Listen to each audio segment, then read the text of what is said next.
3 tier versus 2 tier system of cooperative credit. ഇത് വളരെ recent ആയിട്ടുള്ള ഒരു ടോപ്പിക്കാണ്. നമ്മുടെ കേരളത്തിലിപ്പോൾ 3 ടയർ സിസ്റ്റം മാറി 2 ടയർ സിസ്റ്റം ആവാൻ പോകുന്ന സന്ദർഭത്തിലാണ് നമ്മുടെ കേരളത്തിലെ കോപ്പറേറ്റീവ് മേഖലയുള്ളത്. അതായത് 3 ടയർ സിസ്റ്റം എന്ന് പറയുന്നത് സ്റ്റേറ്റ് കോപ്പറേറ്റീവ് ബാങ്ക്, മിഡിൽ ലെവലായിട്ട് സെൻട്രൽ കോപ്പറേറ്റീവ് ബാങ്കും പ്രൈമറി കോപ്പറേറ്റീവ്സും ചേർന്നിട്ടുള്ള 3 ടയർ സിസ്റ്റം. അത് മാറി സ്റ്റേറ്റ് കോപ്പറേറ്റീവ് ബാങ്കും പ്രൈമറി ലെവലിലുള്ള ബാങ്കും മാത്രമാവുന്ന ഡിസ്ട്രിക്ട് ലെവലിലുള്ള സെൻട്രൽ കോപ്പറേറ്റീവ്സ് അപ്രത്യക്ഷമാകുന്ന, പൂർണ്ണമായും നിർത്തലാക്കുകയും നേരിട്ട് തന്നെ primary കോപ്പറേറ്റീവ്സും state cooperatives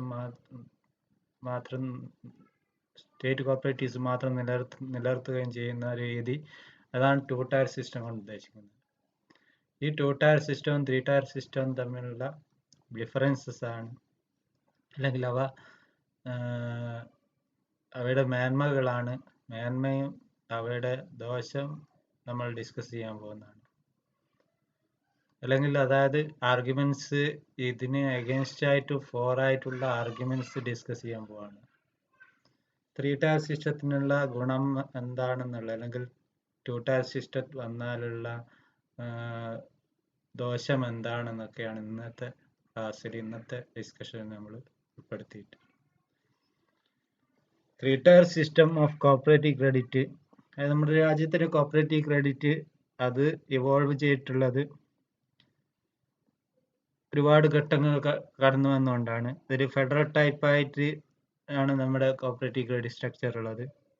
primary credit societies ബേസിലും, സെൻട്രൽ കോപ്പറേറ്റീവ് ബാങ്ക് അതിൻ്റെ മിഡിലും, സ്റ്റേറ്റ് കോപ്പറേറ്റീവ് ബാങ്ക് അതിൻ്റെ അപ്പെക്സ് ആയിട്ടും ആണ് ഇന്ന് നിലവിലുണ്ടായിരുന്നത്. അതായത് ചില ആളുകൾ എന്ത് ചെയ്തു, some who think that there is need for middle tier. ചില ആളുകൾ മിഡിൽ ടയർ ആവശ്യമുണ്ട്, ചില tier there is no need for middle tier എന്നും ചിന്തിക്കുന്നുണ്ട്. ആ ഡിസ്ട്രിക്ട് കോപ്പറേറ്റീവ് ബാങ്ക് ആവശ്യമില്ല എന്ന് വേറെ അഭിപ്രായമുള്ള ആളുകളും ഉണ്ട്. അവരുടെ അഭിപ്രായത്തിൽ ഈ ഏജൻസി എലിമിനേറ്റ് ചെയ്ത് കഴിഞ്ഞാൽ അത് ഒരു തരത്തിൽ ഇൻട്രസ്റ്റ് കൂട്ടാൻ വേണ്ടിയിട്ടൊരു ടോൾ ഗേറ്റ് എന്നുള്ളൊരു അഭിപ്രായമൊക്കെ ഉണ്ട്. Direct financing cooperative primary societies, state cooperative bank direct finance ചെയ്യുന്നതാണ് നല്ലതെന്നുള്ളൊരു അഭിപ്രായക്കാരാണ് അവർ. എന്ത് ചെയ്യുക, അങ്ങനെ ബ്രാഞ്ചസ് ഒക്കെ സ്ഥാപിച്ചുകൊണ്ട് എന്ത് ചെയ്യുക, ഡയറക്റ്റ് ആയിട്ട് സ്റ്റേറ്റ് കോപ്പറേറ്റീവ് ബാങ്ക് മുന്നോട്ട് വരുന്നു. ഇന്ന് കേരള ബാങ്ക് എന്ന പേരിൽ പുതിയതായിട്ട് നമ്മുടെ കേരള സ്റ്റേറ്റ് കോപ്പറേറ്റീവ് ബാങ്ക് മാറി പുതിയതായിട്ട് അവരുടെ ബ്രാഞ്ചുകൾ എന്നുള്ള രീതിയിലേക്ക് ബ്രാഞ്ചുകൾ സ്ഥാപിച്ചുകൊണ്ട് വരുന്നുണ്ട്. ആ രീതിയാണ് നല്ലത് എന്നുള്ള അഭിപ്രായമുള്ള ആളുകളുണ്ട്. എങ്കിലും അതാണോ നല്ലത്, അല്ലെങ്കിൽ 3 ടയർ തന്നെ തുടരുന്നതാണോ നല്ലതെന്നുള്ള ഒരു ഡിസ്കഷനാണ് ഇന്നത്തെ ക്ലാസ് നമ്മൾ ഉദ്ദേശിക്കുന്നത്.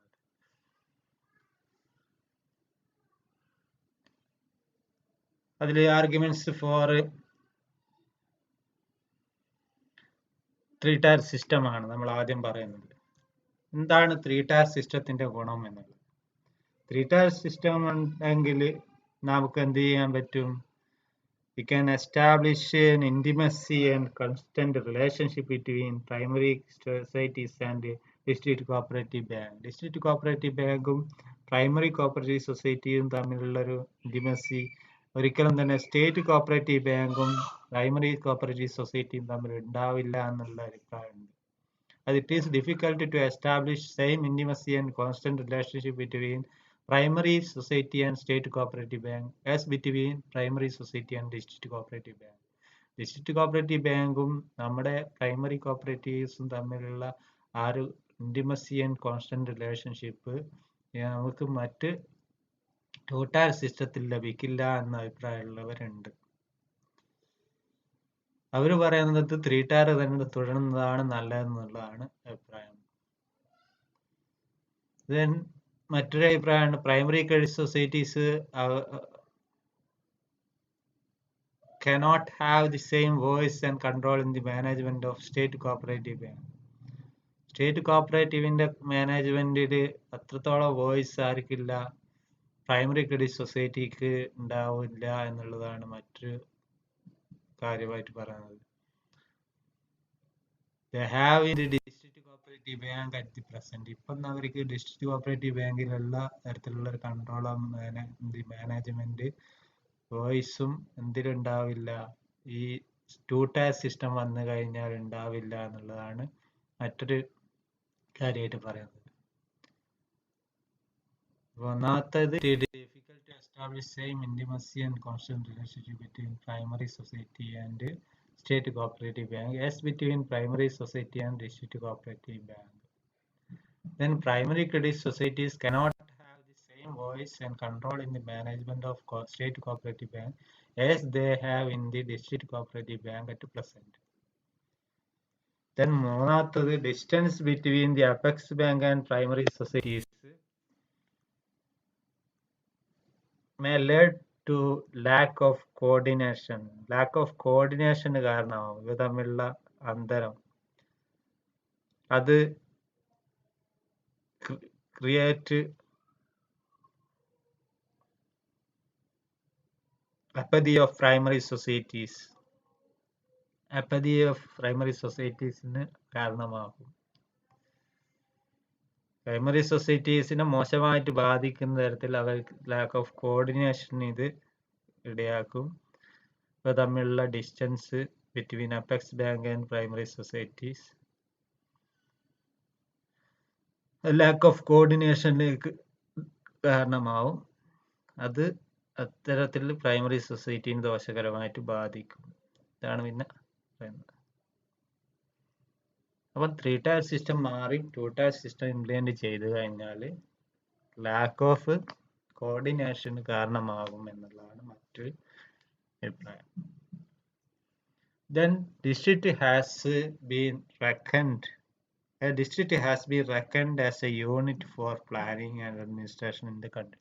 നമ്മുടെ രാജ്യത്ത് ജില്ല എന്നുള്ളതാണ് പ്ലാനിങ്ങിനും അഡ്മിനിസ്ട്രേഷനും വേണ്ടി തിരിച്ചിട്ടുള്ള ഒരു യൂണിറ്റ് ആയിട്ടാണ് ജില്ല ഉള്ളത്.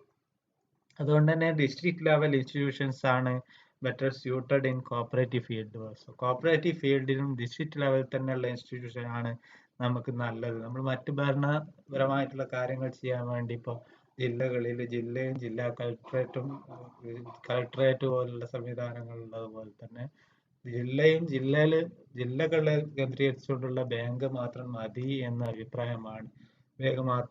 ബാങ്കാണ് നല്ലത് എന്ന അഭിപ്രായമാണ് ഇക്കൂട്ടർക്കുള്ളത്. അതായത് district level institutions better suited in cooperative field also.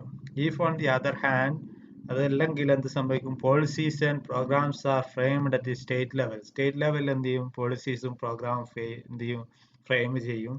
അത് ഒരിക്കലും തന്നെ എന്തായിരിക്കില്ല, യൂണിഫോം ആയിരിക്കും.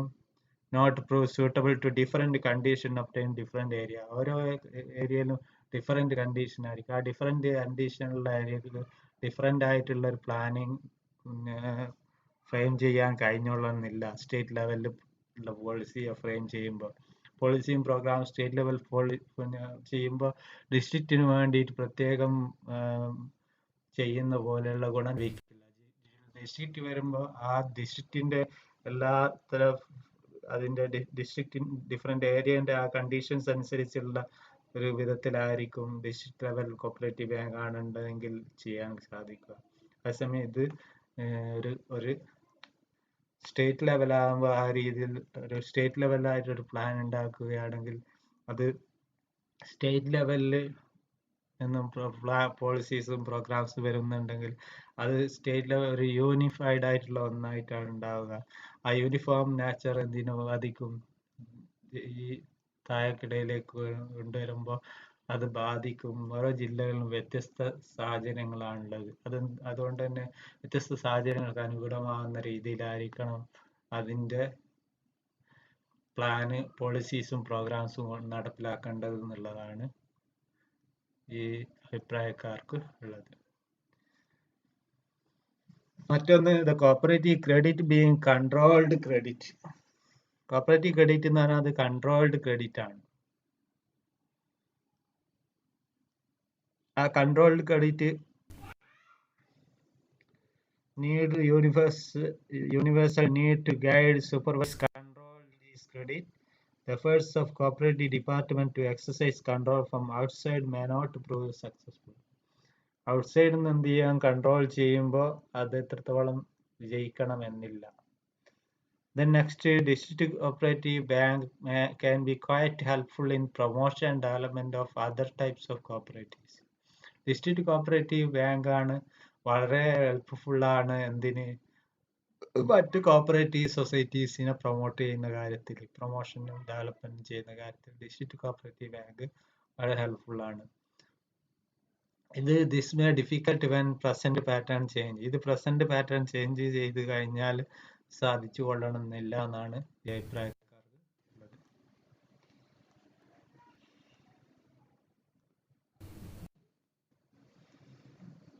Then next, district bank or balance center. District bank plays an important role as a balance center of financial resources of primary societies. ജില്ലയിൽ തന്നെയുള്ള primary cooperative സൊസൈറ്റീസിന് വേണ്ടിയുള്ള financial റിസോഴ്സസിന്റെ അതായത് balancing centre ആയിട്ടുള്ള ഒരു റോള് വഹിക്കുന്ന ബാങ്കാണ് ഡിസ്ട്രിക്ട് ബാങ്ക് എന്ന് പറയുന്നത്. ആ ഡിസ്ട്രിക്ട് ബാങ്ക് അതിന്റെ ഓപ്പറേഷൻസ് ബാക്ക്വേർഡ് ഏരിയാസിലൊക്കെ കൂടുതൽ ലഭിക്കുന്നതിന്റെ കാരണം എന്താണെന്ന് വെച്ചാൽ ഈ ഇത്തരത്തിലൊരു ഡിസ്ട്രിക്ട് ബാങ്ക് ഉള്ളത് കൊണ്ടാണ്. അത് ഒരു ബാലൻസിങ് സെന്റർ ആയിട്ട് വർക്ക് ചെയ്യുന്നതുകൊണ്ടാണ് ഈ ബാലൻസ് സെന്റർ എന്നുള്ളതുകൊണ്ട് തന്നെ it can extend itself to comparatively backward areas. Comparatively backward ഏരിയാസിൽ അതിന്റെ പ്രവർത്തനങ്ങൾ വ്യാപിപ്പിക്കാൻ സാധിക്കുന്നു എന്നുള്ളതാണ്.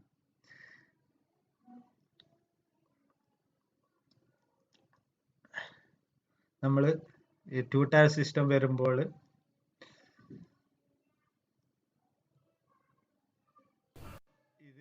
ഈ 2 ടയർ സിസ്റ്റത്തിൽ ഇത് പോസിബിൾ അല്ല എന്നുള്ളതാണ്. നമ്മൾ കോപ്പറേറ്റീവ് മൂവ്മെന്റിന്റെ ബാലൻസ്ഡ് ആയിട്ടുള്ള ഗ്രോത്തിന് കാരണമാകുന്നത്, കോപ്പറേറ്റീവ് മൂവ്മെന്റിന്റെ ബാലൻസ്ഡ് ഗ്രോത്തിന് കാരണമാകുന്നത് ഇത്തരത്തിലൊരു ബാലൻസിങ് സെന്റർ ഉള്ളതുകൊണ്ടാണ്. ഇത് നമ്മൾ 2 ടയർ സിസ്റ്റം കൊണ്ടുവന്നു കഴിഞ്ഞാൽ സാധിക്കില്ല എന്നുള്ളതാണ് മറ്റൊരു ആക്ഷേപമായിട്ടുള്ളത്. If the district banks are abolished, ഒരു ഡിസ്ട്രിക്ട് ബാങ്കുകളൊക്കെ അബോളിഷ് ചെയ്ത് കഴിഞ്ഞാൽ നമ്മൾ പറയുന്നുണ്ട് സ്റ്റേറ്റ് കോപ്പറേറ്റീവ് ബാങ്ക് അതിന്റെ ബ്രാഞ്ചസ് സ്ഥാപിക്കേണ്ടതുണ്ട്. അതുകൊണ്ട് തന്നെ പിന്നെ ഇതിന്റെ എക്സ്പെൻഡിച്ചറിലൊന്നും തന്നെ എന്ത് കുറവുണ്ടാവില്ല. അതായത് ഇതിന്റെ നമ്പർ ഓഫ് പേഴ്സൺ വർക്കിംഗ് എന്താവുക, കുറയാനൊക്കെ സാധ്യതയില്ല. കാരണം എന്താ, എല്ലാ ജില്ലകളിലും നമ്മൾ എന്ത് ചെയ്യേണ്ടി വരും, അതിന്റെ എംപ്ലോയീസിനെ നിയമിക്കേണ്ടി വരും. സ്റ്റേറ്റ് കോപ്പറേറ്റീവ് ബാങ്ക് അവയുടെ ബ്രാഞ്ചുകൾ ആരംഭിക്കുകയും ആ ബ്രാഞ്ചുകളിൽ എംപ്ലോയീസിനെ നിയമിക്കേണ്ടി വരും. അത് ഇത്തരത്തിൽ എക്സ്പെൻഡിച്ചർ നമ്മൾ at present borne by district bank എന്ത് ചെയ്യേണ്ടി വരും, അപെക്സ് ബാങ്കിന്റെ എക്സ്പെൻഡിച്ചർ ആക്കി മാറുന്നല്ലാതെ മറ്റ് എക്സ്പെൻഡിച്ചറിൽ വലിയൊരു വ്യത്യാസം വരാൻ പോകുന്നില്ല. അത് board of directors of DCBs can be dissolved. Board of ഡയറക്ടേഴ്സിനെ നമുക്ക് എന്ത് ചെയ്യാൻ പറ്റും, ഡിസോൾവ് ചെയ്യാൻ കഴിഞ്ഞു വരും.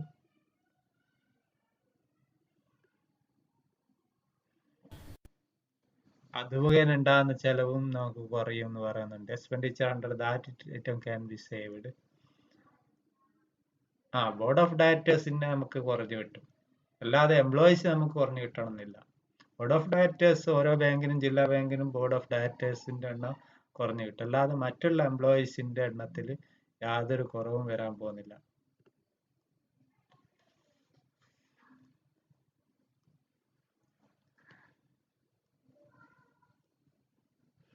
The change in administrative framework may not help reduction in expenditure.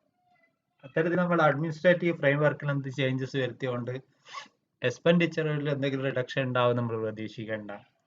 അതായത് expenditure borne by the district bank സ്റ്റാഫിന് വേണ്ടിയിട്ട് നമ്മൾ ഇപ്പം ചെലവഴിക്കുന്ന പൈസ അപെക്സ് ബാങ്കിന്റെ സ്റ്റാഫിന് വേണ്ടി നമ്മൾ ചെലവഴിക്കേണ്ടി വരും. ചേഞ്ച് അവിടെ അഡ്മിനിസ്ട്രേറ്റീവ് ഫ്രെയിം വർക്ക് ആണ് മാറുന്നുള്ളൂ. Not help the reduction in expenditure reduction ഉണ്ടാവില്ല എന്നുള്ളതാണ് മറ്റൊരു കാര്യം. Then മറ്റൊന്ന് establishment charges of state cooperative bank may be higher than the aggregate expenditure of district cooperative. District cooperative ബാങ്കുകളെക്കാളും എസ്റ്റാബ്ലിഷ്മെന്റ് ചാർജസ് സ്റ്റേറ്റ് കോപ്പറേറ്റീവ് ബാങ്കിന് കൂടാനാണ് സാധ്യത.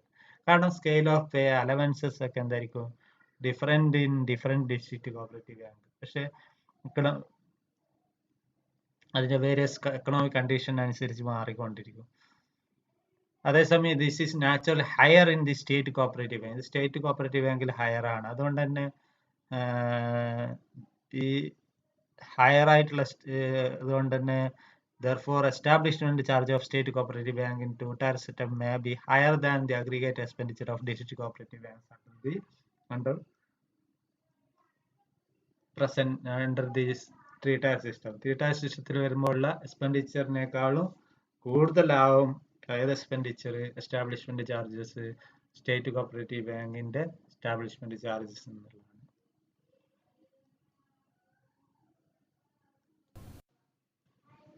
Then next,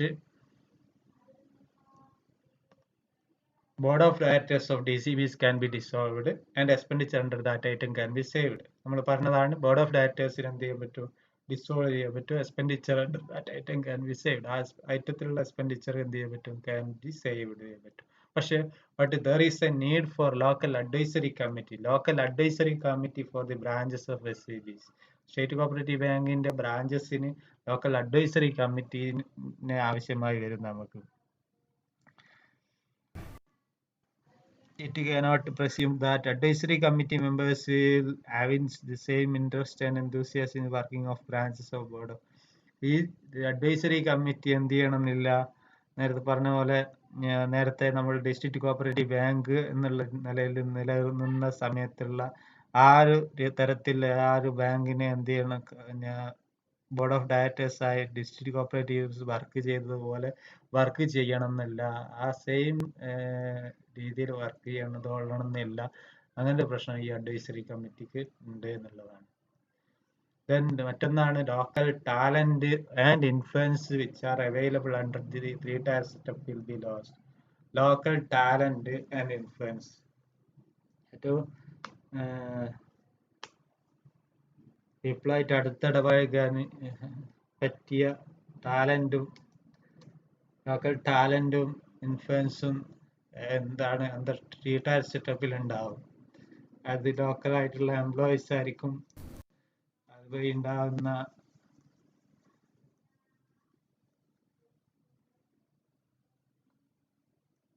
ആ പരിചയം ഒക്കെ ഉപയോഗപ്പെടുത്തിക്കൊണ്ട് എന്ത് ചെയ്യാൻ പറ്റും, ബാങ്കിന് അതിൻ്റെ ഡെപ്പോസിറ്റ് കളക്ഷനും അതുപോലെ തന്നെ മറ്റ് ലോൺ റിക്കവറി പോലുള്ള എഫേർട്സിനൊക്കെ എന്ത് ചെയ്യാൻ പറ്റും, ഈ ലോക്കൽ ടാലന്റിനെ ഉപയോഗപ്പെടുത്താൻ സാധിക്കുമായിരുന്നു. ഏതിന്, ഈ three-tier സെറ്റപ്പിൽ. എന്നാൽ three-tier സ്റ്റേറ്റ് കോപ്പറേറ്റീവ് ബാങ്ക് ആകുന്നതോടുകൂടി ഈ ലോക്കൽ ടാലന്റിനെ യൂസ് ചെയ്യാൻ കഴിഞ്ഞോളണമെന്നില്ല എന്നുള്ളതാണ് മറ്റൊരു അപവാദം. Local talent and influence which are available under three-tier setup will be lost. This may affect the efforts in collection of deposits and recovery of loans.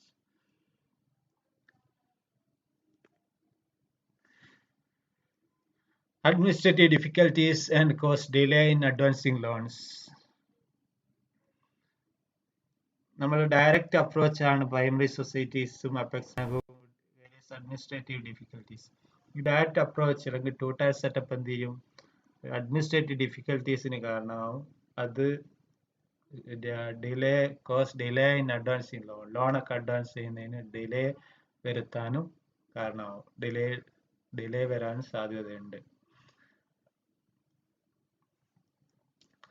Then it cannot be expected that RBI would continue the concessional finance forever. എല്ലാ കാലത്തും RBI നമുക്ക് concession finance തന്നോളണമെന്നില്ല. അതുകൊണ്ട് തന്നെ ultimate aim of cooperative credit മൂവ്മെന്റിന്റെ ultimate aim എന്താണ്, raise fund from within the movement. ആ മൂവ്മെന്റിൽ നിന്ന് തന്നെ പണം സ്വരൂപിച്ച് and within the movement itself and meet the credit requirement. എന്നിട്ട് അതിൽ നിന്ന് തന്നെ ക്രെഡിറ്റ് റിക്വയർമെന്റ് മീറ്റ് ചെയ്യുക എന്നുള്ളതാണ് അതിന്റെ ഉദ്ദേശം തന്നെ. ആ ഒരു ലക്ഷ്യം സാക്ഷാത്കരിക്കാൻ ഈ നമുക്ക് 3 ടയർ സെറ്റപ്പ് ആണ് ഏറ്റവും കൂടുതൽ അപ്രോപ്രിയേറ്റ് 2 ടയർ സെറ്റപ്പിനെക്കാളും എന്നാണ് മറ്റൊരു അഭിപ്രായം. അപ്പൊ നമ്മൾ ഒന്നാമത് പറഞ്ഞത് സെയിം ഇന്റിമസിയും കോൺസ്റ്റന്റ് റിലേഷൻഷിപ്പ് ഉണ്ടാക്കാൻ കഴിഞ്ഞോളന്നില്ല. പിന്നെ പറഞ്ഞു സെയിം വോയിസ് ആൻഡ് കൺട്രോളിൽ മാനേജ്മെന്റ് ഉണ്ടായിക്കൊള്ളുന്നില്ല. പിന്നെ ഡിസ്റ്റൻസ് അപ്പെക്സും ഈ പ്രൈമറിയും തമ്മിലുള്ള ഡിസ്റ്റൻസ് എന്തിന് കാരണമാവും? കോർഡിനേഷൻ, ലാക്ക് ഓഫ് കോർഡിനേഷന് കാരണമാവും. പിന്നെ ഡിസ്ട്രിക്റ്റിനെ തന്നെ ഒരു പ്രത്യേക ഏരിയ ആയിട്ടാണ് നമ്മൾ എടുക്കുന്നത്, ഒരു യൂണിറ്റ് ഓഫ് പ്ലാനിങ് ആയിട്ടാണ് എടുക്കുന്നത്. അങ്ങനെ തന്നെയാണ് നല്ലത് എന്നുള്ള ഒരു അഭിപ്രായമുണ്ട്. ദെൻ കോപ്പറേറ്റീവ് ക്രെഡിറ്റ് അത്തരത്തിൽ അതിനു വേണ്ടി പോളിസി പ്രോഗ്രാംസ് ഫ്രെയിം ചെയ്യുമ്പോൾ യൂണിഫോം ആയിരിക്കും. ആ യൂണിഫോം പ്രോഗ്രാംസ് എല്ലാ ഏരിയക്കും യോജിച്ചു കൊള്ളണമെന്നില്ല എന്നും പറഞ്ഞു. ദെൻ കൺട്രോൾഡ് ആയിട്ടുള്ള ഡിസ്ട്രിക്ട് കോപ്പറേറ്റീവ് ബാങ്ക് എന്താണ്, പിന്നെ മറ്റു കോപ്പറേറ്റീവ് സൊസൈറ്റീസിന്റെ പ്രൊമോഷൻ ഏറ്റവും സ്യൂട്ടബിൾ, ഏറ്റവും സഹായിക്കുന്ന, പ്രൊമോഷൻ ഡെവലപ്മെന്റിന് വേണ്ടിയിട്ടും ഹെൽപ്ഫുൾ ആണ് എന്ന് പറഞ്ഞു, സഹായിക്കുന്നതാന്ന് പറഞ്ഞു. ഒരു ബാലൻസിങ് സെന്റർ എന്നുള്ളതൊക്കെ റിസോഴ്സസിനെ എന്ത് ചെയ്യുന്നു, ബാലൻസിങ് ചെയ്തുകൊണ്ട് എല്ലാ ഏരിയസിലേക്കും റിസോഴ്സസിന് എത്തിക്കുന്നത് ഒരു ബാലൻസ്ഡ് ഗ്രോത്തിന് കോപ്പറേറ്റീവ് മൂവ്മെന്റിന് കാരണമാക്കുന്നതൊക്കെ ഡിസ്ട്രിക്ട് കോപ്പറേറ്റീവ് ഭാഗമാണ്. ഇത് നമുക്ക് 2 ടയർ സെറ്റപ്പിൽ നിന്ന് സാധിക്കണമെന്നില്ല. പിന്നെ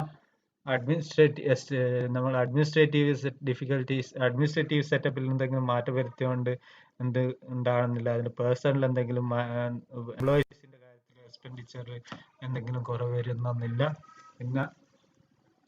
പിന്നെ പറഞ്ഞത് സ്കെയിൽ ഓഫ് പേ അലവൻസ് ഒക്കെ എന്താണ് ഡിഫറൻ്റ് ആണ് ഡിസ്ട്രിക്ട് കോപ്പറേറ്റീവ് ബാങ്കിന്റെ കാര്യത്തിൽ. എന്നാൽ സ്റ്റേറ്റ് കോപ്പറേറ്റീവ് ബാങ്ക് ആണെങ്കിൽ അവ ഹയർ ആയിരിക്കും. ആ ഹയർ ആയിട്ടുള്ള എസ്റ്റാബ്ലിഷ്മെന്റ് ചാർജസ് അതിന് വേണ്ടി വരും. പിന്നെ ബോർഡ് ഓഫ് ഡയറക്ടേഴ്സ് ഈ ഡിസ്ട്രിക്ട് കോപ്പറേറ്റീവ് ബാങ്കിന്റെ ബോർഡ് ഓഫ് ഡയറക്ടേഴ്സ് നമ്മൾ പിരിച്ചുവിടുകയും അത് നമുക്ക് എക്സ്പെൻസിൽ കുറച്ച് ലാഭം ഉണ്ടാക്കി തരുന്നുണ്ട്. എന്നാലും അഡ്വൈസറി കമ്മിറ്റീസ് ആണ് പകരമായ നിലവിൽ ഒരു അഡ്വൈസറി കമ്മിറ്റീസിനെ കൊണ്ട് നമുക്ക് ആ ലഭിച്ചുകൊണ്ടിരുന്ന ബോർഡ് ഓഫ് ഡയറക്ടേഴ്സിന്റെ അത്ര വർക്ക് ചെയ്യണമെന്നില്ല.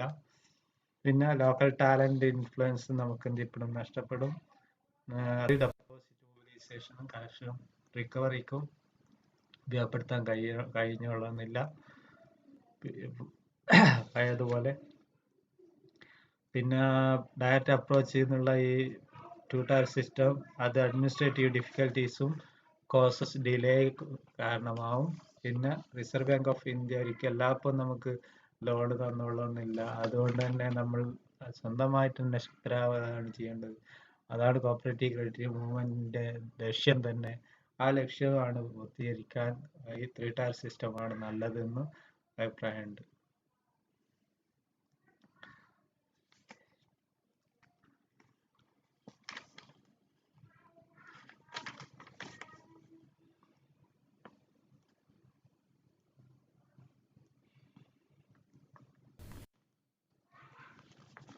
ഈ ഡിസ്കഷൻ തന്നെ നമുക്ക് മനസ്സിലാവും നമ്മുടെ മിഡിൽ ടയർ എന്ത് ചെയ്യുക എന്നുള്ളത് കോപ്പറേറ്റീവ് ക്രെഡിറ്റ് മൂവ്മെന്റിന് നിലനിർത്തുക എന്നുള്ളതാണ് നല്ലത് എന്നുള്ള ഒരു അഭിപ്രായമാണ് ഇവിടെ ഉള്ളത്. 3 tyre structure of cooperative credit evolved and developed has come to stay most appropriate organization long years of working. അതുകൊണ്ട് തന്നെ several expert committees has examined this issue. Rural Credit Survey Committee 1951 strongly recommended 3 tier system ആണ് recommend ചെയ്തത്. 1951 rural credit survey committee and favored introduction of country-wide basis. The Committee on Cooperative Credit under the chairman of V.L. Mehta also considered 3 tier system. V.L. Mehta committee നമ്മൾ മുന്നോട്ട് വെച്ചിട്ടുള്ളത് ഏതായിരുന്നു? 3 tier system തന്നെയായിരുന്നു rural ക്രെഡിറ്റിന്. Study 2 tier cooperative credit structure appointed by Reserve Bank at the request of Government of Kerala also justify the continuance of 3 tier system തന്നെയാണ്. Reserve Bank of India appoint ചെയ്ത team 2 tier system credit സ്ട്രക്ചറിനെ കുറിച്ച് പഠിക്കാൻ വേണ്ടി Reserve Bank of India appoint ചെയ്തത്, government of കേരളയുടെ request പ്രകാരം appoint ചെയ്തതും 3 ടയർ സിസ്റ്റത്തെ ജസ്റ്റിഫൈ ചെയ്യാണ് ചെയ്തത്. Government of Kerala Reserve Bank appointed study team in 1972 under the chairmanship ആരാണ്? Dr. C.D. Datte, then Executive Director Reserve Bank as chairman, to examine justification or otherwise for the continuance of central cooperative banks in the state.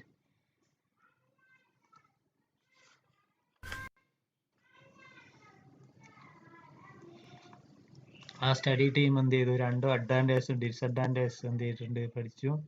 Four 2 tier system of cooperative credit, 2 tier system apex cooperative bank better എന്നുള്ള അഭിപ്രായത്തിൽ 2 tier system on the apex cooperative bank might be in present better image of itself. It would command resource or central cooperative banks.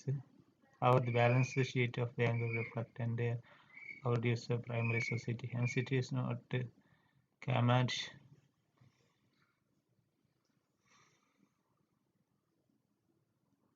അതായത്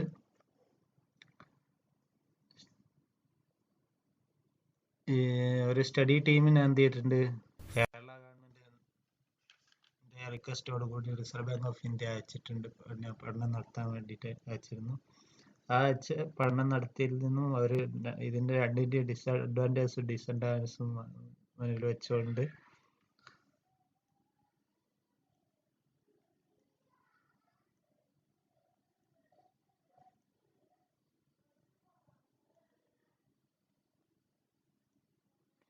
മുന്നോട്ട് വെച്ചുകൊണ്ട് പല കാര്യങ്ങൾ ഇത് തന്നെയാണ്.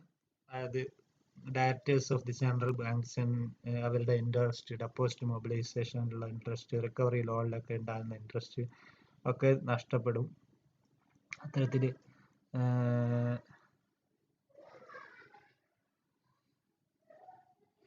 Savings on expenditure central banks എന്ത് ചെയ്യുക ഉണ്ടാവും എന്ന് പ്രതീക്ഷിക്കുന്നുണ്ട്.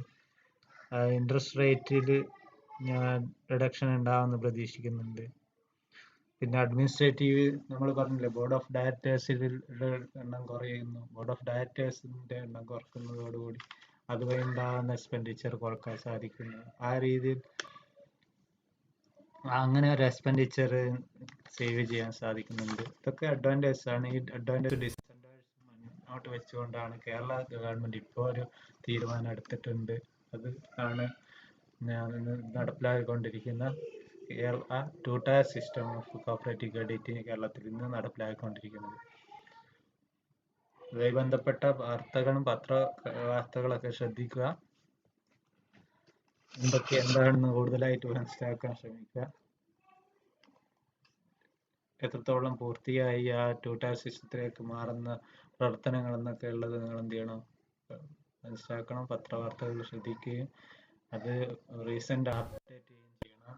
ഇതുമായിട്ട് ബന്ധപ്പെട്ട ഇൻഫർമേഷൻ, ഇതിന് അഗെയിൻസ്റ്റ് ആയിട്ടുള്ള ഒപ്പീനിയൻസ് നമുക്ക് അതിൽ നിന്നാണ് കിട്ടുക. ഏറ്റവും കൂടുതൽ ഇതിന്റെ 2 ടയർ സിസ്റ്റത്തിന് മേന്മകൾ കൂടുതൽ മനസ്സിലാക്കേണ്ടിയിരിക്കുന്നു.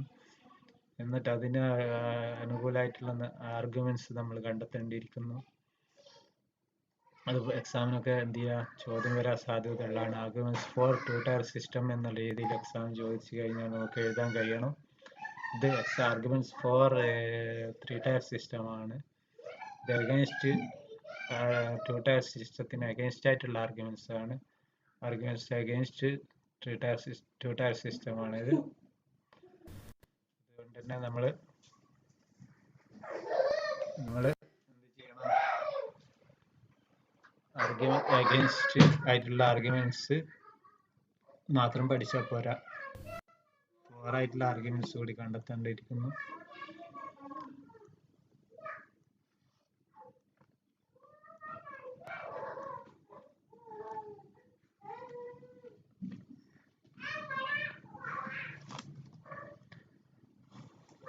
ഇപ്പോൾ പ്രത്യേകിച്ച് കേരളത്തിൽ 2 ടയർ സിസ്റ്റം നമ്മൾ ഇംപ്ലിമെന്റ് ചെയ്യാൻ പോകുന്ന ഈ സന്ദർഭത്തിൽ അത് ഏറ്റവും ഇമ്പോർട്ടൻ്റ് ആയിട്ടുള്ള ഏരിയ ആണ്.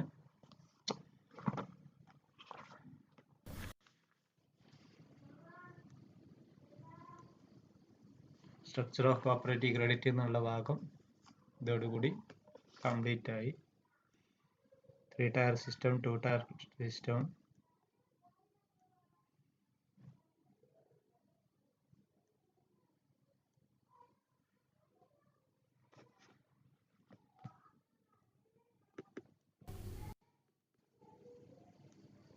അടുത്ത ക്ലാസ്സിൽ നമുക്ക് ഇനി സ്റ്റേറ്റ് എയ്ഡും അതുപോലെയുള്ള ഭാഗങ്ങളുണ്ട്. Central assistance to cooperatives, promotion efforts and monetary assistance by government, NCDA, NHB, NABARD അതുപോലുള്ളവയെ പറ്റിയൊക്കെ കൂടുതലായിട്ട് ഡിസ്കസ് ചെയ്യുന്നുണ്ട്. സിലബസിൽ ഇങ്ങനെ ബാക്കിയുള്ള ഭാഗങ്ങൾ നമുക്ക് അടുത്ത ക്ലാസ്സിൽ ഡിസ്കസ് ചെയ്യാം. നിലവിൽ 4 മൊഡ്യൂൾസ് ആണ് നമ്മളിപ്പോൾ 4ാമത്തെ മൊഡ്യൂളിലാണ് നമ്മളുള്ളത്.